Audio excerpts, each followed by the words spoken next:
New York City Police Department, corruption and misconduct. Oh, by the way, before I get started, the NYPD does have a criminal history of its own, starting with the Frank Leno arrest. See, this dude was a mobster and he was arrested for his activity in the mob, and apparently the NYPD beat the hell out of him, making it so that he blinks without trying to, which was hysterical since the mob thinks they're so badass anyway. They got a taste of their own medicine.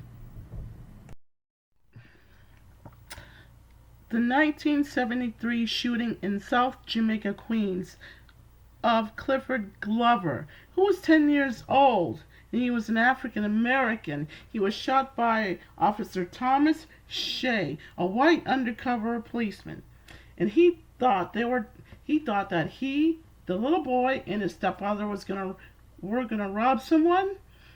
So he just took out his gun, he chased them down, and the boy said, "Fuck you, you're not gonna take me," and it was shot dead. The kid died, and of course the cop said he thought he may have had a gun, but the gun was never recovered, meaning that he may never have had one in the first place. They were just walking down the street. Now, you're right, I don't know all the freaking details, but I know that little boy shouldn't have been murdered by a cop who was undercover, and it's just ridiculous. And then the NYPD has the balls to bitch and moan at the mayor. For what? The 1976 Randolph Evans shooting, totally uncalled for, like all the others. Well, anyway, these boys were messing around, playing like kids do.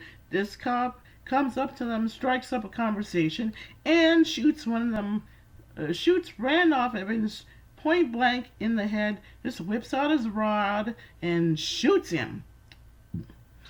And he got in his car, drove back to the 75th precinct.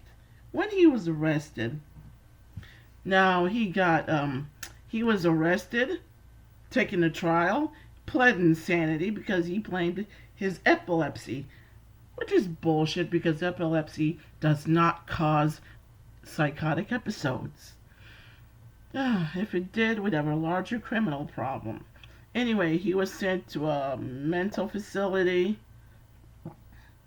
They call it automatism of Penfield, named for the neurosurgeon Wilder Penfield. It's a type of epilepsy that supposed to make you loony or something. I don't know. Anyway, he was sentenced to some amount of time. Found not guilty, and so he was remanded to the Creedmoor Psychiatric Center in Queens. Evil bastard. Frank Serpico, remember him? Yep, he was the subject of a movie about his time in the NYPD. Well, he was ambushed by some drug dealer he tried to arrest. He called and yelled and cried for backup, but never got any because because he wasn't going to be on the take. See, at that time, the NYPD was corrupt, and to an extent still are. Not nearly as corrupt as before, but you know how it was in the 70s. He got shot in the face. He's deaf in one ear, and he was threatened by his fellow officers, those traitors. He chose to rat them out. And this became the subject of a movie, Serpico. And thank you for your service, Mr. Serpico. And fuck those who left you to die. He survived his injury. He testified before the Knapp Commission on Police Corruption, on the take. and because of that, he was an outcast. They treated him the way they're treating Bill de Blasio now. All I can say to them is shame on you. And all I can say to Frank Serpico, it would have done you better.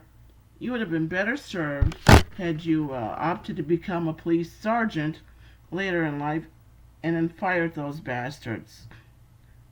Don't worry, God's got you. Bless you, hero. In in 1986, the 77th precinct had a number of corruption cases and arrests. They would bust down doors of drug dealers, steal their drugs, and probably sell them on the streets. And this was part of the problem with the Knapp Commission. They called it the Buddy Boys case. They ran extortion operations out of nearly every precinct's house. That means it was all over New York. So much for their clean image. Oh, did you know that in 1992 that the police, the NYPD, was involved in the cocaine scandal? In other words, in May of 1992, 5 current and 1 retired NYPD officers, they were arrested and charged with trafficking drugs from Brooklyn into Long Island. Yep, they were trafficking drugs, no better than thugs on the streets. Oh, wait a minute, they were thugs. Not all of them, but these 5 current and retired. Yep, they did all this to the 94. They came out of the 94th precinct, and whilst the other officers were from the 73rd. So if you want to if you still think the NYPD is the best there is, keep reading. The 2006 Flushing brothel seizures. There's I believe 2 police officers working out of the 109th precinct, Gina Kim and Giho Che. They were brothel operators, and they were protecting people in the brothel in 2006. And they made over $800,000 in cash, which federal agents seized. You know what? It's called a RICO crime. Yeah, you know that's the same crime that was created to hold off the mafia. They were acting just like that, operating a house of ill repute. What is this world coming to? They also planted drugs on people like marijuana and ecstasy. My bad. And they engaged in an activity called flaking, which is what I just described. Now, I don't know what Altoids are, or Altoids 10, but it's all dirty. That's all I can say about it. Mafia cops. Louis, Eppolito, and Stephen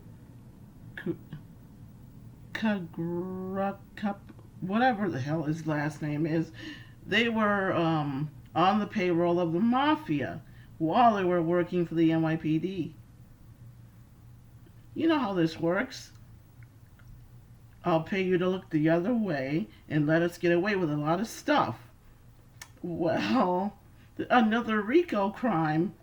Your tax dollars at work. Your salary goes to pay the NYPD to protect you. Instead, they're using it to pay the mafia, or vice versa. And they did get arrested. I have to tell you, justice was served in this case. They got a life in one got life in prison plus 100 years, and the other one received life in prison plus an additional 80. They're never coming out. They were also fined a combined $4 million, but the mafia still paid them over $5,000. Yep, they were on the take. Classic. And they got what they deserved. Life in prison.